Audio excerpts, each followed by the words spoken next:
Harry, you contributed significantly to the development of the strategy and action plan for inland waterway transport in Ukraine. What are the key priorities? Well, the key priorities is, it's a bit of a complex question because everyone thinks that you only have to provide infrastructure. That's obviously not the case. So inland waterway transportation is very unknown to a lot of companies, and they will have big difficulties to use it because they don't know how it works. It's easy to buy a truck, it's easy to use a railway, it's more complicated to move to the waterways because you need to buy a vessel, you need to build a terminal. So no company will do that for a short term. It will be a long-term decision that the company needs to take to adjust their supply chain. So when you look at the strategy, it's obvious that the strategy is also a long-term thing. And it's like I said, it's not only infrastructure, it also has to do with creating a good fleet, creating logistic centers, make the link between the waterway system and the other modes via logistic centers, because inland waterway transportation is part of a multimodal supply chain. So it's not an isolated system. So then you look at infrastructure, you look at vessels, you look at terminals, logistic centers, you look at governance, that's very important, a good governance system. And you need to give support to the companies that would like to move to inland waterways. So provide information on the services, provide information on the characteristics of the waterway. Like I said, inland waterway transportation is not something that you can realize in 1 or 2 years. You need infrastructure, which already takes a few years to construct and to build and to improve. And you need to build up confidence in the market. So companies need to understand that inland waterway transportation for them will provide all kind of benefits, but it needs to be built up. So you start with pilot projects, you start with a few companies, then companies will understand that it's beneficial for them, and then they will move to, hopefully they will move to the waterways. Also the let's say the reorganization of the governance system, that will take time. So yeah, all in all, I think 10 years is pretty quick, to be honest, to have a full-fledged inland waterway system. Also, when you look at the fleet in Ukraine is not very large, and when we want to do a few million tons more, we need new vessels. New vessels need to be clean, they need to be efficient, and they should not pollute the waterway.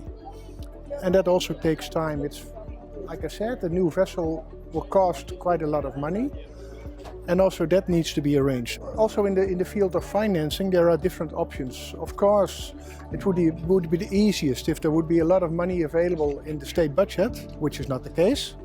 So you need to find clever solutions, either via the international financing institutions, which now that there is a good legal background for the waterway system, those parties are willing to finance part of the infrastructure. The vessels, of course, are private, so the private companies will have to invest in the fleet. Also the terminals and the ports are private. Harry, what do you think, why the reform of the inland waterway transport sector in Ukraine would be beneficial for the citizens? Oh, there's a lot of benefits when you move to inland shipping. Okay, let's separate between the benefits for the companies and the other type of benefits. First, the benefits for the companies. When a company decides to integrate inland shipping into their supply chain, they will have logistic cost advantages. Inland waterways is, normally speaking, always cheaper than the other modes of transportation. But we have the transshipment cost, we have the first and the last mile transport, so it's not only the shipping cost, but it's the total logistic cost that you have to look at. And when a company moves to inland shipping for a long-term decision, they will create logistic benefits. So that is, let's say, for the company, it's financial benefits. Let's stick to the logistic cost. When you have lower logistic cost, products will be cheaper. Products will be cheaper because the import cost, well, import, of course, the costs are the same, but the transportation costs are lower. And when this advantage is transferred to the consumer, there will be an advantage. For export, it means that there can be a big cost benefit for export cargo, which will be better for the Ukraine products on the world market. What would the inland waterway transport related state institutions, what should they expect out of this 10-year-long strategy and action plan? When you look at the governance side of the inland shipping sector, at the moment there are a lot of entities in the Ukraine system. So you have one for the locks, you have one for the ports, you have one for the river information services, etc., etc. So there are quite a number of bodies. The idea in the strategy is that there will be a single entity, let's call it a single enterprise. Under the Ministry of Infrastructure, Under the Ministry of Infrastructure, yes. That will be responsible for the maintenance and the development of the inland shipping sector. Not only infrastructure, but also the governance of the system. Of course, when we want to do more cargo, let's say when we go from 10 million to 15 to 20 to 30 million tons, we need people. People is a bit of an issue at this moment, because a lot of people in the current system are close to retirement or even have already retired but are still keeping the system running. And there's also currently no possibility of transfer of knowledge, I assume. Yes, that's also the risk, is that the knowledge disappears. So we need young people, we need people to be interested in inland shipping, and they have to understand that inland shipping is an interesting industry. It's not boring, it's not outdated, it's industry. It's high technologically developed, it has a huge IT component. So we believe it's an interesting sector for young people, and we need young people in the future to manage the system. So we need to work on capacity building for people within the system and people that will come and work in the inland shipping industry at all levels. So at let's say the governance level, from the strategy policy point of view, but also just to operate the facilities. One big thing is that everyone knows in our country what is inland waterways.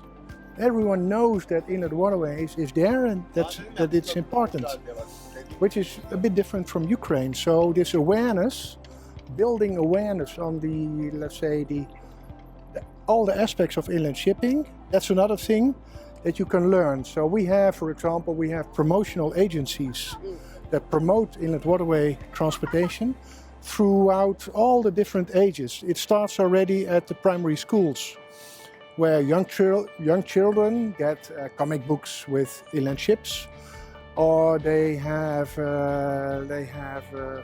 games in which they can design their new things. Or when we go to the companies, there is a big promotional program to attract companies to move to inland shipping.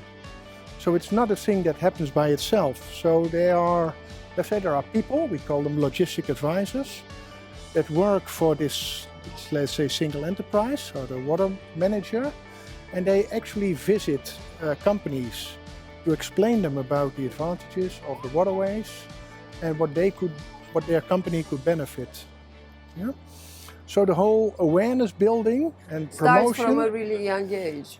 I think that is something that is in place, and it also needs to be in place in Ukraine.